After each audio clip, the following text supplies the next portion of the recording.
Hey there, welcome back to Next Third, Best Third. I'm David Fenwick. I'm the founder and your host. And today we're going to look at relationships. I decided to do things a little bit differently at the beginning of 2025 and look at the 5 pillars of Next Third, Best Third and speak into those and hopefully give you some action steps that you can be intentional to make changes in your life. Those 5 pillars are cognitive health, which we speak a lot about thought life. It's physical well-being, your physical health.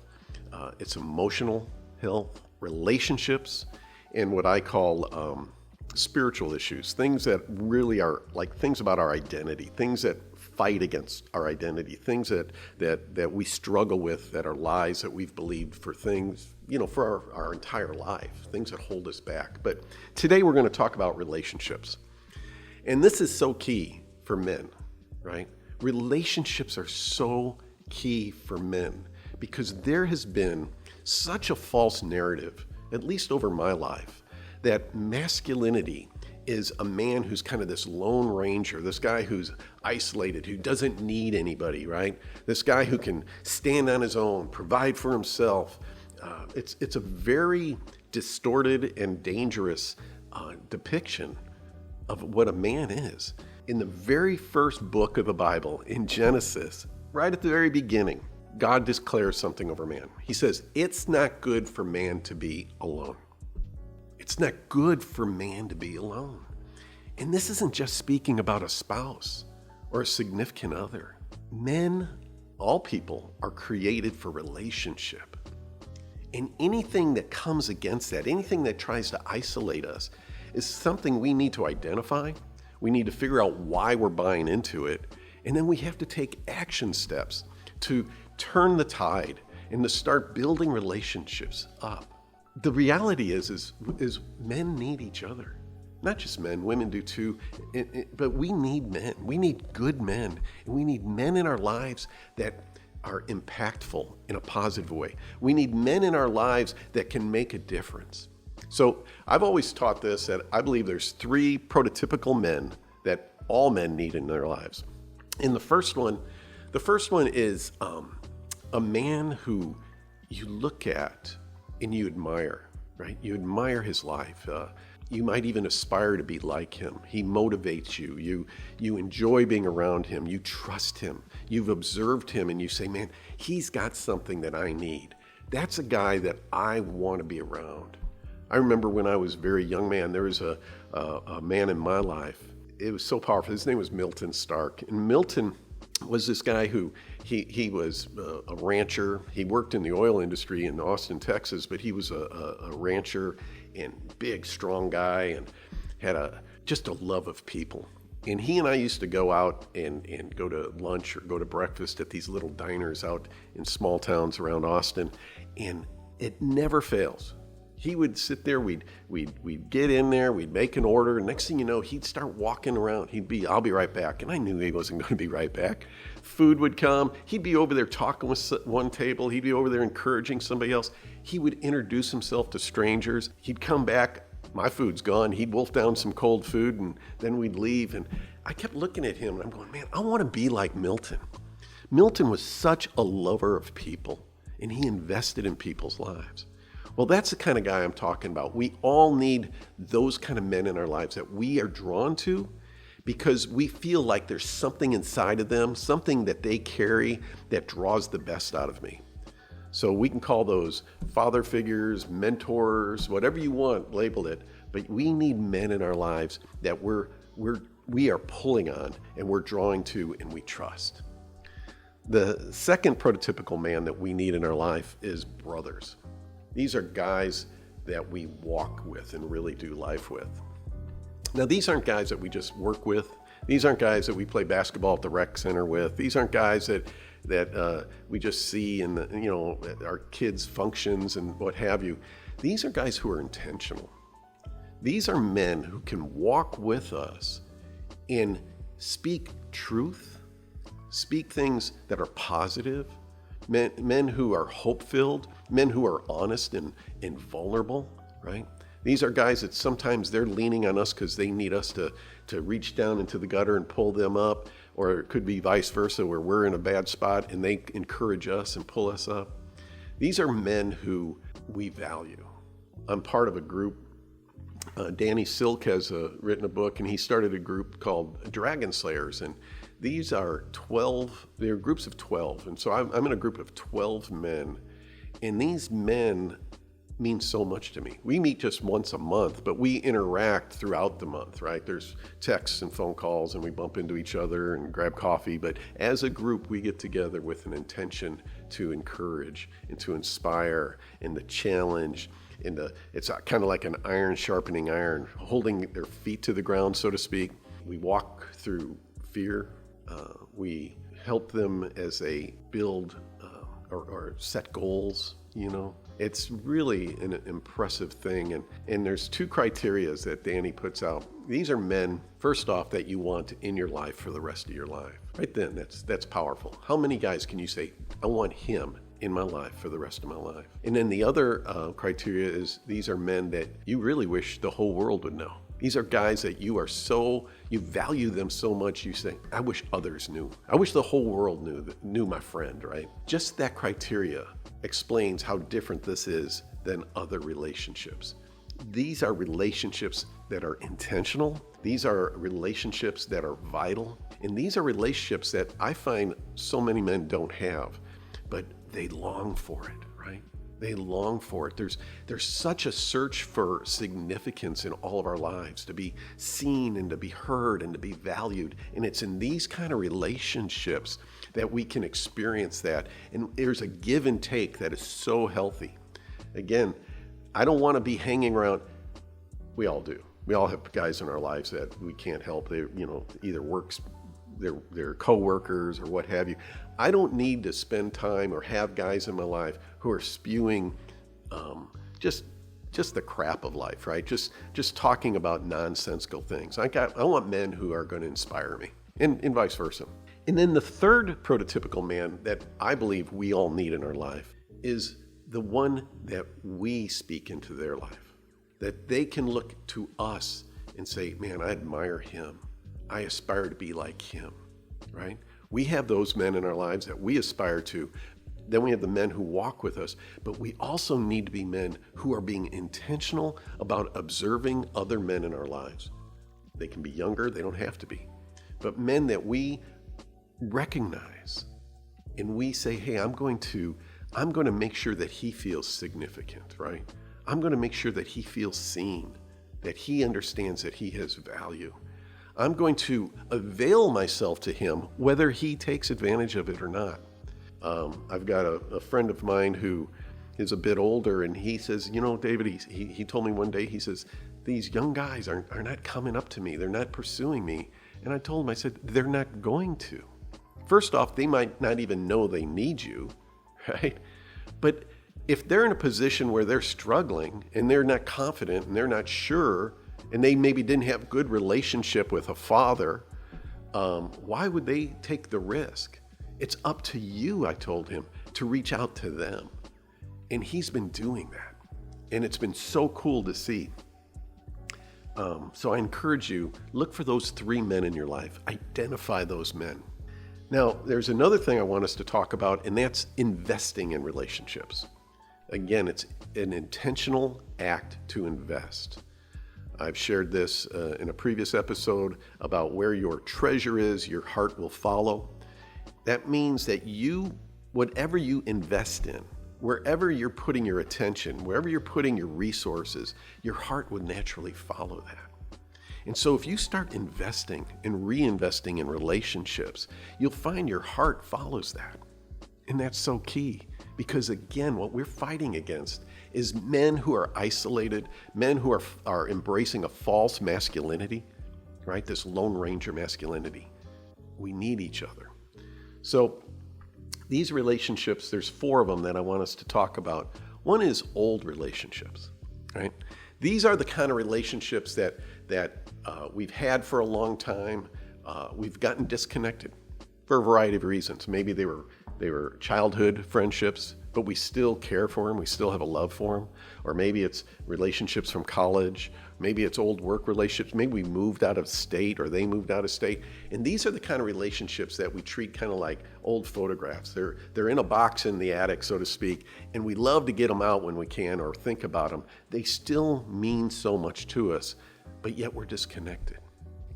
These relationships, right? They need to be re-engaged. You need to reinvest. I encourage you to think about what it would look like to reconnect with some of these dear people who, you know, if you're like me, it's whenever I do reconnect, it's almost like we just pick up where we left off. These relationships are important. The second one is new relationships. This is the one of being intentional, of looking around you and saying, I am going to reach out. I'm going to get outside of my comfort zone. I'm going to take some steps, and I'm going to meet people new. This is actually really exciting. For some of you, it's hard to do. For some, it's easier, but it's really exciting because what you're doing is you're getting out of that complacency. You're stretching yourself. You're stretching your emotional and relational muscles. And it's really, really, really key. And for me, I find it so powerful to encourage me as well as other people. The third one is to nurture current relationships. It's easy as a man gets older, he finds himself in a shrinking sphere of friendships, right? And that's for a variety of reasons. It could be just as, you know, when you're young, and I've shared this before, but when you're a young man and you're in a building mode, you know, you're building your career, whatever your business is, and what do? You naturally network. You're looking and connecting all the time. You're trying to build your business. You're trying to climb a corporate ladder. So you find yourself networking all the time. And then you start having kids, and next thing you know, the neighborhood kids or the kids at school, their parents and you start to interconnect. So you start building these relationships based off your kids' friends and your kids' activities and sports and things like that. And you get older and you reach this point, especially when a man is reaching the apex of his career, where he's not networking anymore. Now that could be in your 50s, it could be late 40s, it could be 60s, it depends on your career and where you're at. But there does come a time where a man starts to slow down networking. And when he does, he might still be working, but the younger guys who are networking, they're going out and doing stuff together, they're interacting, they're going to grab a beer, they're doing whatever they need to do, and they're not including you because you've kind of pulled yourself away. At the same time, you find your kids have grown, and so you're not interacting with the parents of your kids' friends anymore, unless you've built a real close relationship, but most of the time you're not. And so you wake up one day and you've got a handful of guys in your life, maybe, and you just find yourself alone. And isolation is extremely dangerous for a man. When you're isolated, basically you set yourself up for failure. You set yourself up for attacks from all areas.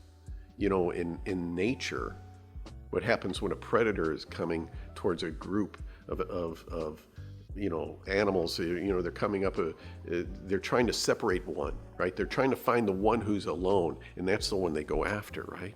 They try to get that one who's a bit isolated, who's not paying attention, and that's the one they go after. It's easy prey. An isolated man is easy prey, and we can't afford to do that.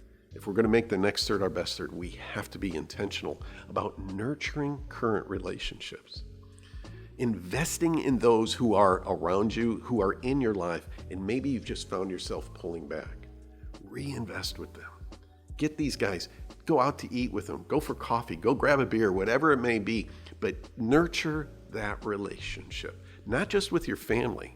I think you need to do that, but with men around you. It could be guys from church. It could be guys that you play golf with sometimes.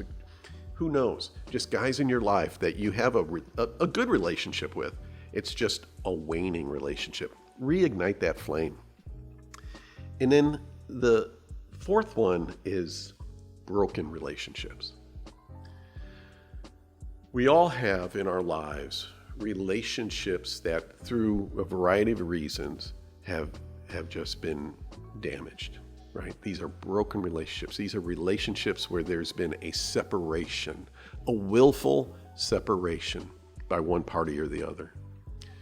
We can call these prodigal relationships. We can, there's just a disconnection, and there's usually pain, there's usually disappointment, and almost always unforgiveness tied to it.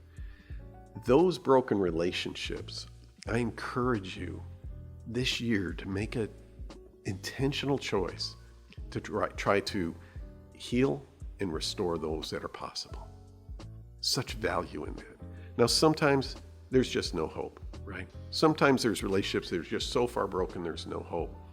But I have seen that if we can change our thoughts about that other person, right? If you can make a decision that you're going to start declaring over them the very best, that you're going to start forgiving them. And when I say that, is forgiveness doesn't mean you call them up and say, hey, I forgive you. Because most of the time in those relationships, they think that you've done them wrong and vice versa. But if you can, in your heart, truly forgive and let go somebody and declare that over them, saying, I just bless him. I just forgive him. I just release him. He's free. I'm no longer tied to that. It's so liberating. And you never know. It opens the door in the spirit world for those relationships to maybe be reconciled and redeemed. But unforgiveness is the key here. And I've heard unforgiveness spoken like this before, is that unforgiveness towards somebody else is like you drinking poison and expecting them to die. Unforgiveness is, it traps you. It imprisons you. It basically kills you. And when you can forgive, it's like the jail door's free and you can go, right? Whether they ever accept it or not, whether you ever get reconciled or not, there's power in looking at broken relationships that are severed because of pain and because of lies and because of wounds, and speaking forgiveness into it. So, again, one of the things that I want to encourage you, when you look at building relationships, so often a man can feel like he's somehow not qualified, especially when it's like speaking into another person's life. And that always comes, or almost always comes, from a feeling of unworthiness, a feeling of guilt and shame, of saying, I'm not qualified. You don't know the life I've gone through. I'm here to tell you the mistakes you've made, the past experiences you've had, both good and bad, the wounds you've received, the wounds you've inflicted, the brokenness, the doubt, the failures, the successes, all those, they do not disqualify you. Rather, they uniquely qualify you. Men need other men who can be honest and transparent, men who could be real, men who could live with intentionality, right? We need to see that modeled so that we can then step in and forgive ourselves. We can step in and start going with our own intentionality to really invest in other people's lives. Again, I have to tell you, we need men. We need good men. We need you. And you can make a difference, right?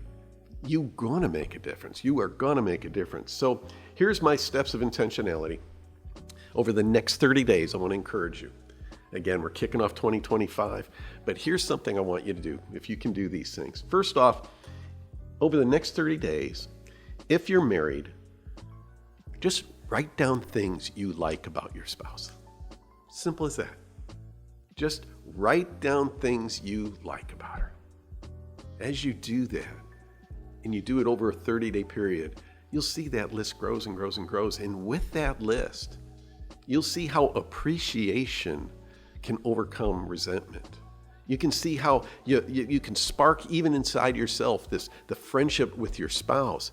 And if that friendship is being kind of rekindled, love's going to follow. And if you're in a great relationship, it's only going to get better. So over the next 30 days, write down things that you really like about your spouse. And then I want you to write down 10 declarations for her. And what I mean by this is write down positive declarations for her life. And that can be so many different things, right? That could just be things as simple as she's going to have the greatest year of her life, right? She's going to, if she's got some goals, that she's going to accomplish these goals, right? She's going to be in the best shape of her life.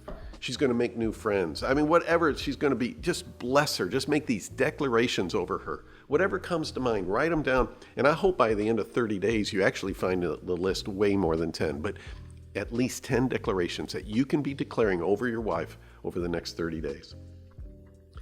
Then what I want you to do is make a list of friends that you have disconnected, but you still value. This is really important. I want you to make a list of those friends. Get the box out of the attic, right? Open up the box and see these friendships once again, saying, man, I miss them. We had such a good relationship. And then be intentional about reaching out to them over this next 30 days, no matter how long it's been. One of my best friends has really embraced next third, best third. And over the last 30 days, he has just been transformed. And in his transformation, what he's doing, which just fires me up, and I'm so encouraged, is he's been reaching out to people that were in his life 40 and 50 years ago. I mean, he's going back to college days, and he's going back even into his high school years, and he's reconnecting with these men. And what he's finding is they're so appreciative and they're truly connecting. He's gone and he's traveled across a couple states to see them. He's played golf with them. He's encouraging them. He's sharing next third, best third with them. But what he's doing is he's coming alive. And he's coming alive because he is reigniting and being intentional about really redeeming these old friendships. So I really encourage you over the next 30 days, how cool will it be for you to reconnect with a handful of guys that you really value. The next thing I want you to do over the next 30 days is to be intentional about nurturing current relationships. Identify a couple guys that you have perhaps kind of the relationship is waning. You haven't connected in a while. They're in your life, but you're not really integrated. And I encourage you over these next 30 days, make a purposeful choice to get together. And when you get together, look them in the eye and say, man, I appreciate you. You have been such a value to me. And tell them why, right? Tell them what they mean to your life. Men need to hear that. There's so much negative on men. There's so much pressure and so much stress to have another guy stop and face to face say, you have really helped me. I value this about you, right? It's powerful. And then finally, over the next 30 days is I want you to look at and take steps into building new friendships. And it may just be one. But look around your life. Look around your sphere of influence. It could be someone at church. It could be a neighbor. Who knows where this person is? But recognize a guy and saying, I'm going to take a chance and I'm going to reach out and I'm going to start investing in him and see what happens. I tell you what, if you do it and you start it and you're intentional, what's happened for me is it's like a snowball going downhill. It just keeps gaining momentum and momentum and momentum. And it becomes easier and easier and easier. So I hope that you can embrace over this next 30 days to examine where you are in your relationships, to make an honest appraisal of where you are, and then set out a plan. Intentionality is recognizing the situation, laying out a plan of attack, and executing it, right? And really be the leader God's called you to, really be the leader the world needs you to be, and invest in other people, invest in relationships. And I guarantee you, not only 2025, but the next third of your life will truly be the very, very best third. So if you do me a favor, if you'd click the subscribe. If you would share this, if you would comment, this all helps the algorithm so that we can get this kind of content and we can engage more men to make their lives better than they've ever dreamed or hoped for. See you next time.